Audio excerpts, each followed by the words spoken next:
Salary வந்த உடனே thought பூட்னு செலவு பண்ணாமல் முதல்ல சேவிங்ஸ் அண்ட் இன்வெஸ்ட்மெண்ட்டுக்கு தனியாக எல்லாத்தையும் அலோகேட் பண்ணிட்டு அதுக்கப்புறம் இருக்கிற பணத்தை நம்மளுடைய செலவுகளை ஹேண்டில் பண்ணிட்டு அதுக்கப்புறம் என்ன மிச்சம் இருக்கோ அதில் நமக்கு தேவையான அந்த என்டர்டெயின்மெண்ட்டுக்கு அதை செலவு பண்ணோம் அப்படின்னா நம்மளோட ஃபினான்ஷியல் பிளானிங் ரொம்ப சிறப்பாக இருக்கும். அதே நேரத்தில் இன்னையிலேருந்து 10 வருஷத்தில் உங்களோட ஃப்யூச்சர் செல்ஃப் நீங்கள் பண்ண இந்த சேவிங்ஸ் அண்ட் இன்வெஸ்ட்மெண்ட்டுக்காக உங்களை கண்டிப்பாக மனசார பாராட்டும், நன்றி சொல்லும். பணத்தில் மட்டும் இந்த இன்வெஸ்ட்மெண்ட் நமக்கு பெனிஃபிட்ஸ் கிடையாதுங்க. மைண்ட் செட் பொறுத்த அளவுலையும் நம்ம எந்த அளவுக்கு சிறப்பாக இன்வெஸ்ட் பண்ணுறோமோ இன்னையிலேருந்து 10 வருஷத்தில் அதுக்கான பலனை நிச்சயமாக நம்மளால் அனுபவிக்க முடியும். ஆக்சுவலாக 10 வருஷம் கூட எடுக்காது, அடுத்த வருஷத்துலேருந்து கூட நம்மளால் அதுக்கான பெனிஃபிட்ஸ் பார்க்க முடியும். ஃபினான்ஷியல் அட்வைஸ் கொடுக்குற அளவுக்கு நான் ஃபினான்ஷியல் எக்ஸ்பர்ட் கிடையாது. ஆனால் மைண்ட் செட்டில் இன்வெஸ்ட் பண்ணால் நிச்சயமாக அதுக்கான பலனை அனுபவிக்க முடியும்னு அனுபவபூர்வமாக உணர்ந்ததால் அதை உங்கள் கூட ஷேர் பண்ணணும்னு நினைக்கிறேன். அதனால இன்னைக்கு நம்ம பேச போகிற 10 மைண்ட் செட் இன்வெஸ்ட்மெண்ட் டிப்ஸை கண்டிப்பாக கேளுங்க. இதில் ஒன்றாவது நிச்சயமாக உங்களுக்கு ரெசனேட் ஆகும், உங்களுக்கு யூஸ்ஃபுல்லாக இருக்கும். அதை இம்ப்ளிமெண்ட் பண்ண ஆரம்பிச்சிட்டோம் அப்படின்னா நான் ஏற்கனவே சொன்ன மாதிரி உங்கள் ஃப்யூச்சர் செல்ஃப் உங்களை பாராட்டி தள்ளும். ஸோ இந்த இன்வெஸ்ட்மெண்ட்க்கு நீங்கள் ரெடினா பேப்பர் பென் எடுத்து வச்சுக்கோங்க. ஒரு நல்ல டீ ஒரு காஃபியோட உட்காந்து இந்த எபிசோட ரிலாக்ஸ்டாக கேளுங்க. வணக்கம், நான் வினிதா. இது மனமே நலமா பாட்காஸ்ட். மனமே நலமா, மனமே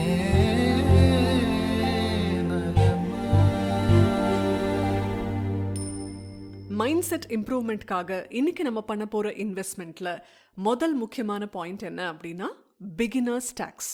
பொதுவாக நம்ம ஏதாவது விஷயத்த முதல்ல ஆரம்பிக்கிறோம் அப்படின்னும் போது நமக்கு ஒரு சின்ன எம்பாரஸ்மெண்ட் இருக்கும்.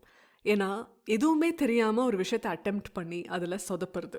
100 பேர் இருக்கிற ஸ்டேஜில் முதல் முறையாக நம்ம ஏறி பேசும்போது நமக்கு ஏற்படுற அந்த திக்கல், திணறல், பயம் இதெல்லாம் கூட ஒரு சின்ன எம்பாரஸ்மெண்ட் தான். இந்த மாதிரி வாழ்க்கையில் ஒவ்வொரு ஆஸ்பெக்ட்லேயும் நம்ம பிகினராக இருக்கும்போது நிறைய எம்பாரஸ்மெண்ட்ஸை நம்ம சந்திப்போம். அட இப்படி ஆயிடுச்சே, இன்னைக்கு இப்படி சொதப்பிட்டோமே, நம்மளை பற்றி என்ன நினச்சிருப்பாங்க அப்படின்லாம் சொல்லி நம்ம யோசிக்கிற அளவுக்கு சின்ன சின்ன எம்பாரஸ்மெண்ட்ஸ் நடக்க தான் செய்யும். ஆனால் அந்த எம்பாரஸ்மெண்ட்க்கு பயந்துட்டு நம்ம ஆரம்பிக்காமே இருந்தோம் அப்படின்னா, இந்த பிகினர்ஸ் டேக்ஸை நம்ம கட்டாமே இருந்தோம் அப்படின்னா நம்ம பெரிய அளவில் லாஸ் சந்திக்க வேண்டியிருக்கும்.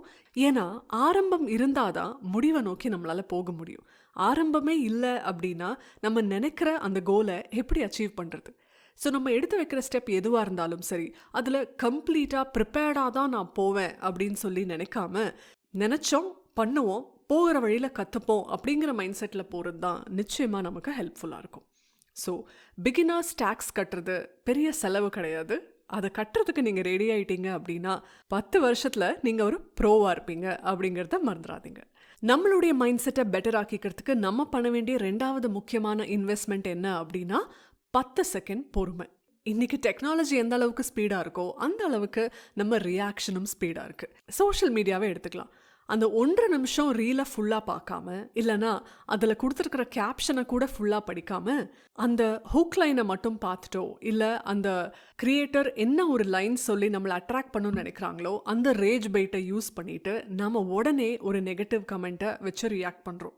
இல்லை அவங்க ஏதாவது ப்ராடக்ட் செல் பண்ணுறாங்க அப்படின்னா ப்ராடக்ட்கான ப்ரைஸ் என்ன அப்படிங்கிறது அந்த கேப்ஷன்லேயே இருக்கும். ஆனால் அதெல்லாம் நம்ம படிக்க மாட்டோம்.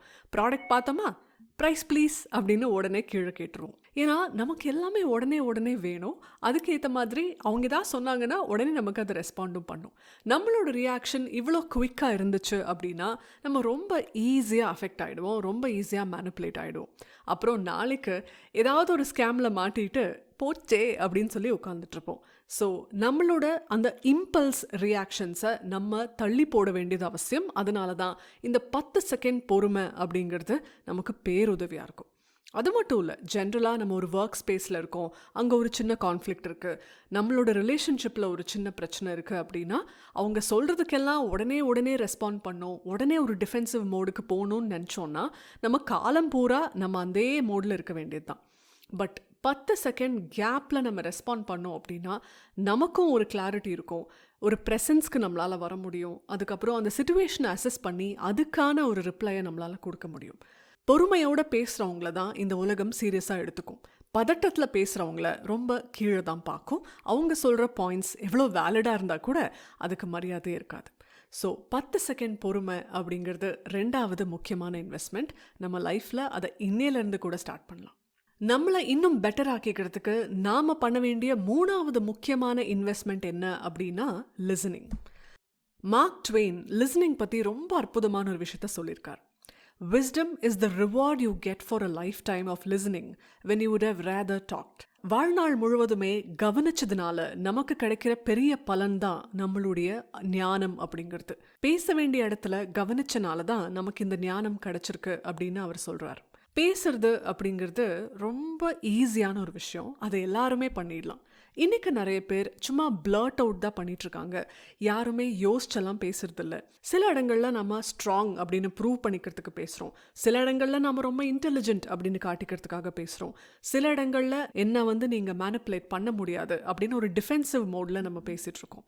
பட் இந்த பேச்செல்லாம் விட நம்ம எந்த இடத்துல கம்ப்ளீட்டாக நம்மளோட அட்டென்ஷனை கொடுத்து கவனிக்கிறோமோ அந்த கவனம் அப்படிங்கிறது ரொம்ப ரொம்ப முக்கியமானது. ரீசெண்டாக ஆனந்த் மஹிந்திரா அவர்களுடைய ஒரு இன்டர்வியூ பார்த்தப்போ கூட அவர் இதே தான் சொன்னார். ஒரு ரூமில் 10 பேர் இருக்காங்க. அந்த 10 பேர் முன்னாடியும் நீங்கள் பேசணும் அப்படின்னு நினைக்கிறத விட அந்த 10 பேரும் என்ன சொல்கிறாங்க அப்படின்னு கேட்கறதுல உங்கள் ஆர்வத்தை கொடுங்க அப்படின்றாரு. லிசனிங்க்கு அவ்வளோ பெரிய பவர் இருக்குது. அது மட்டும் இல்லை, டாப் 1% ஆஃப் த பீப்புள் கவனிக்க தான் செய்வாங்க. லீடிங் கம்பெனியோட சிஇஓஸ் எடுத்துக்கோங்க. அவங்க போர்ட் ரூமில் அவங்களுடைய அட்வைசர்ஸ் சொல்கிறது எல்லாத்தையும் கேட்பாங்க. அவங்க எல்லாத்தையும் கவனமாக கேட்கறதுனால தான் இந்த சிஇஓவால் ரொம்ப பவர்ஃபுல்லான டெசிஷனை எடுக்க முடியும். நான் சிஇஓ, நான் சொல்கிறத நீங்கள் கேளுங்கன்னு அவர் பேசுறதுக்கு ரொம்ப நேரம் ஆகாது. அவர் பேசினா மற்றவங்க அமைதியாக இருக்கிறதுக்கும் நிறைய வாய்ப்பு இருக்குது. ஆனால் யார் யார் என்னென்ன சொல்கிறாங்க அப்படிங்கிறத கவனிக்கிறதுனால தான் அவர் சிஇஓ பொசிஷனில் இருக்கார். ஸோ லிசனிங் அப்படிங்கிறது, கவனிக்கிறது அப்படிங்கிறது ஒரு லீடரோட குவாலிட்டி. அந்த குவாலிட்டியை நம்ம இன்னைக்கு இன்வெஸ்ட் பண்ண ஆரம்பித்தோம்னா நம்ம நிஜமாவே 10 வருஷத்தில் ஒரு இன்க்ரெடிபிள் ஹியூமன் பீயிங்காக இருப்போம். அதில் டவுட்டே கிடையாது. இந்த எபிசோடை நான் ஆரம்பிக்கும் போதே ஃப்யூச்சர் செல்ஃப் உங்களை தேங்க் பண்ணும் அப்படின்னு தான் ஆரம்பித்தேன். இந்த ஃப்யூச்சர் செல்ஃபோட நாம் ரொம்ப ரொம்ப கனெக்டடாக இருக்கிறது நமக்கு பெரிய வளர்ச்சியை கொடுக்கும் அப்படின்னு நான் சொல்லலைங்க. சைக்காலஜிஸ்ட் ஹால் ஹெர்ஷ்ஃபீல்ட் அப்படிங்கிறவர் சொல்கிறார். யாரெல்லாம் அவங்களோட ஃப்யூச்சர் செல்ஃபோட கனெக்டடாக இருக்காங்களோ அவங்க ஹெல்த்தியாகவும் இருப்பாங்க, அதே நேரத்தில் நிறைய பணமும் சேமித்து வச்சுருப்பாங்க. உங்கள் ஃப்யூச்சர் செல்ஃப் எப்படி இருக்குன்னே உங்களுக்கு தெரியாது, உங்களால் அது கூட கனெக்டே பண்ண முடியல அப்படின்னா நீங்கள் 2 விதமாக இதை அப்ரோச் பண்ணலாம். ஏஐயில் இன்றைக்கி நிறைய விஷயங்கள் பண்ண முடியும். ஸோ உங்களோட ஃபோட்டோவை கொடுத்து இன்னும் 20 வருஷத்தில் நான் எப்படி இருப்பேன்னு சொல்லி உங்களோட இமேஜை நீங்கள் வாங்கிக்கோங்க. உங்கள் ஃப்யூச்சர் செல்ஃப்காக நீங்கள் அன்பாக இருக்கிறதுக்கும் அந்த ஃப்யூச்சர் செல்ஃப் சௌகரியமாக இருக்கிறதுக்கு இன்றைக்கி வேலை செய்கிறதுக்கும் உங்களுக்கு அது ஒரு பெரிய ஹெல்ப்பாக இருக்கும். அதே மாதிரி ஃப்யூச்சர் செல்ஃபோட உங்களால் கனெக்ட் பண்ண முடியலன்னா 20 வருடங்கள் கழித்து நீங்கள் பார்க்க போகிற ஒரு நபருக்காக நீங்கள் காட்ட போகிற அந்த கருணை தான் இன்றைக்கி நீங்கள் பண்ணக்கூடிய நல்ல விஷயங்கள் எல்லாம். ஸோ நம்ம ஃப்யூச்சர் செல்ஃபை நாம் ப்ரெஷஸாக பார்த்துக்கலாம். நம்ம பேரண்ட்ஸை நம்ம எப்படி பார்த்துப்போமோ அந்த மாதிரி நம்ம ஃப்யூச்சர் செல்ஃபை நாம் நல்லா பார்த்துக்கலாம். இன்றைக்கி நம்ம பண்ணுற தண்ட செலவுகளுக்காக, நம்மக்கிட்ட இருக்கிற கெட்ட பழக்க வழக்கங்களுக்காக நம்மளுடைய அந்த ஃப்யூச்சர் செல்ஃப் கவலைப்படணுமான்னு நீங்கள் யோசிச்சு பாருங்கள். 20 வருஷம் கழித்து தொடர்ந்து ஒவ்வொரு நாளும் டாக்டர்கிட்ட போக வேண்டிய நிலைமை இருக்குது. இல்லைன்னா செலவுக்காக கடன் வாங்க வேண்டிய சுச்சுவேஷன் இருக்குது. யார்கிட்டயோ கையேந்த வேண்டிய சுச்சுவேஷன்லாம் வந்துருச்சுன்னா அது நல்லாவா இருக்கும்? நாம் நம்மளுடைய செல்ஃப் ரெஸ்பெக்டை அப்படி தான் இழக்கணுமா என்ன? ஸோ அதை பற்றி யோசிச்சு பாருங்கள். நிச்சயமாக இன்றைக்கு நீங்கள் பண்ணக்கூடிய விஷயங்கள் ரொம்ப மீனிங்ஃபுல்லாக மாறும். ஸோ நம்மளோட பெட்டர் வெர்ஷனுக்காக நம்ம பண்ணுற 4வது இன்வெஸ்ட்மெண்ட் என்ன அப்படின்னா, இப்போ நம்ம செய்ய போகிற செயலை நினச்சி நம்ம ஃப்யூச்சர் செல்ஃப் பெருமைப்படுமான்னு ஒவ்வொரு தடவையும் கேளுங்க. அப்போ உங்களுடைய செயல்கள் ரொம்ப மீனிங்ஃபுல்லாக இருக்கும். நீங்கள் பண்ணுற செலவுகள் கூட ரொம்ப அர்த்தமுள்ளதாகவும் தேவையானதாகவும் இருக்கும். நம்மளுடைய வளர்ச்சிக்காக நாம் பண்ண வேண்டிய 5வது இன்வெஸ்ட்மெண்ட் என்ன அப்படின்னா, ஃபெயிலியரை நம்ம பார்க்குற விதத்தை மாற்றுறது. யூஸ்வலாக ஃபெயிலியர் அப்படின்னாலே எல்லாருக்கும் ஒரு ஏமாற்றமும் வலியும் இருக்க தான் செய்யும். ஆனால் அந்த ஃபெயிலியரை அப்படி மட்டுமே பார்த்துட்டு இருந்தோம்னா அடுத்த ஒரு அட்டெம்ப்ட் பண்ணும்போது இந்த தோல்வி, அதால் ஏற்பட்ட வலி, இதுதான் நம்ம கண் முன்னாடி வந்து நிற்கும். அப்புறம் நம்ம எந்த புதிய முயற்சியும் எடுக்கிறதுக்கான ஒரு என்கரேஜ்மெண்ட்டோ தைரியமோ நமக்கு இருக்கவே இருக்காது. ஸோ ஃபெயிலியர் நடந்த உடனே அதை நாம் ஒரு மைண்ட் செட் ஷிஃப்டோடு பார்க்க வேண்டியது அவசியம். ஓகே, ஒரு ஃபெயிலியர் நடந்திருக்கு, இது நமக்கு கற்றுக் கொடுத்த அந்த பாடங்கள் என்னன்னு அதை ஒரு லேர்னிங்காக பார்க்கறதுக்கான மைண்ட் செட் நமக்கு வந்துருச்சு அப்படின்னா மீண்டும் மீண்டும் புதிய முயற்சிகளை நம்ம செஞ்சுட்டே இருப்போம். அதுவும் புதிய விதத்தில் நம்ம செய்வோம். ஸோ தட் நம்ம ஏற்கனவே பண்ண தப்பை நம்ம பண்ண மாட்டோம். ஒரு பெட்டர் பர்சனாக மாறுறதுக்கு நம்ம பாஸ்ட் செல்ஃபில் நம்ம பண்ண தப்புகள் எல்லாத்தையும் திருத்திக்கிறதும் அது மூலமாக கற்றுக்கிட்ட பாடங்களோட புதிய முயற்சிகளில் தைரியமாக ஈடுபடுறதும் தான் நம்மளை வெற்றியின் பாதையில் கூட்டிகிட்டு போகும். இது வரைக்கும் நம்ம 5 பாயிண்ட் பேசிட்டோம். இந்த 5 பாயிண்ட்லேயும் கண்டிப்பாக ஏதாவது ஒரு விஷயம் உங்களுக்கு ஹெல்ப்ஃபுல்லாக இருந்திருக்கும்னு நினைக்கிறேன்.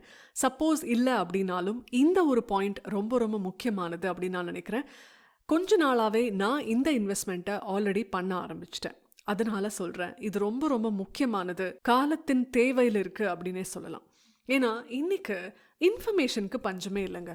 முதல்லலாம் இன்ஃபர்மேஷன் வேணும்னா நாமளாக தேடி போய் லைப்ரரியில் கேட்டுப்போம், இல்லைனா நம்ம வீட்டில் இருக்கிற பெரியவங்க கிட்ட பேசுவோம், நம்ம டீச்சர்ஸ் கிட்ட பேசுவோம், நம்ம யாரை ரொம்ப மதிக்கிறோமோ அவங்கக்கிட்ட அந்த விஷயத்தை பற்றி கேட்டு தெரிஞ்சுப்போம். நம்ம போய் தான் கல்வியை, இந்த தகவல்களை சேகரிக்க வேண்டிய ஒரு சிச்சுவேஷனில் நம்ம இருந்தோம். ஆனால் இன்றைக்கி நம்ம கையிலேயே இந்த உலகத்தில் இருக்கிற அத்தனை தகவல்களும் வந்து சேருது, அதுவும் நொடி பொழுதில். எல்லாமே இவ்வளோ ஃபாஸ்ட்டாக நடந்துட்டுருக்கிறதுனால நம்மக்கிட்ட இப்போ ஒரு பஞ்சம் ஏற்பட்டிருக்கு. இன்ஃபர்மேஷன் நிறைய இருக்கே தவிர அறிவு அப்படிங்கிறது ரொம்ப ரொம்ப மழுங்கி போயிட்டே இருக்குது. ஏன்னா இன்றைக்கி இருக்கிற சிச்சுவேஷனில் ரொம்ப டேஞ்சரஸ் சிச்சுவேஷன் என்ன தெரியுமா? எல்லாருக்கும் ஒரு சர்டனிட்டி வந்துருச்சு. ஒரு ரீல் பார்த்த உடனே இதுதான் சரி, இன்னொரு ரீல் பார்த்த உடனே ஆமாம் இப்படி தான் இருக்கணும், இன்னொரு ரீல் பார்த்த உடனே ஆமாம் இவங்கெல்லாம் தப்பானவங்க அப்படின்னு சொல்லி அவ்வளோ சர்டனிட்டி வந்துடுது. இந்த வாட்ஸ்அப் மெசேஜ் பார்த்தோ இல்லை ஒரு ரீல் பார்த்தோ இதுதான் அப்படின்னு நம்ம உடனே முடிவு பண்ணுறோம் பார்த்தீங்களா? அங்கே தான் நம்மளுடைய அறிவு அப்படிங்கிறது மழுங்கி போகுது அப்படின்னு அர்த்தம். ஸோ இன்ஃபர்மேஷன் சொல்கிறதுக்கு இன்றைக்கி நிறைய பேர் இருப்பாங்க. அந்த இன்ஃபர்மேஷன் சரியாக தப்பா, அந்த இன்ஃபர்மேஷன் எந்த நோக்கத்தில் வந்திருக்கு அப்படின்லாம் ஆராயறதுக்கு நமக்கு டைம் இல்லைங்கிறது தான் இன்றைக்கி இந்த பெரிய பெரிய கம்பெனிஸோட பெரிய அட்வான்டேஜே. அதனால தான் பிஸ்னஸ், பாலிட்டிக்ஸ்னு எல்லா சைடில் இருந்தும் நம்மளுடைய டைமை கம்ப்ளீட்டாக எக்ஸ்ப்ளாய்ட் பண்ணிகிட்ருக்காங்க. ஸோ நமக்கு அறிவு அப்படிங்கிறது ஒன்று இருக்குது அப்படின்னா இது சரியா தப்பா அப்படின்னு அலசி பார்க்கறதுக்கான ஒரு பக்குவமும் நேரமும் கண்டிப்பாக இருக்கணும். எப்பொருள் யார் யார் வாய் கேட்பினும் அப்பொருள் மெய்ப்பொருள் காண்பது அறிவுன்னு திருவள்ளுவர் அன்னைக்கு சொன்னது இன்னைக்கு காலகட்டத்தை நினச்சித்தானோ என்னவோ. இவ்வளோ நேரம் நான் பேசின இன்வெஸ்ட்மெண்ட் அட்வைஸில் எதையாவது நீங்கள் ஒன்று ஃபாலோ பண்ணணும்னு நினச்சிங்கன்னா கண்டிப்பாக இதை ஃபாலோ பண்ணுங்கள். உங்களோட கூட இருக்கிறவங்களுக்கும் தயவு செஞ்சு இதை சொல்லுங்கள்.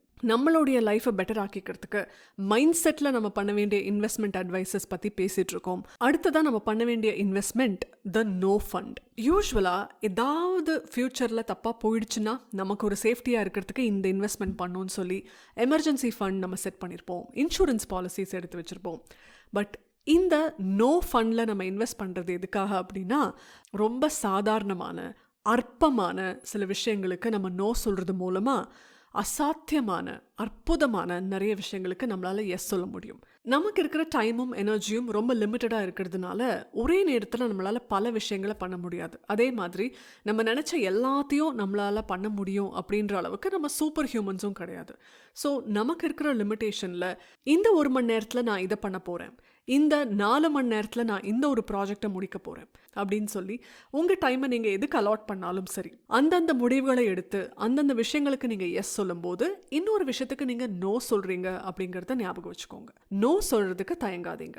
இந்த நோ ஃபண்ட் இன்வெஸ்ட்மெண்ட்டில் நீங்கள் இன்வெஸ்ட் பண்ணிட்டீங்க அப்படின்னா எது முக்கியமோ அதில் மட்டுமே உங்களுடைய கவனமும் நேரமும் உங்களுடைய எனர்ஜியும் இருக்கும் அப்படிங்கிறதுல நீங்கள் உறுதியாக இருக்கலாம்.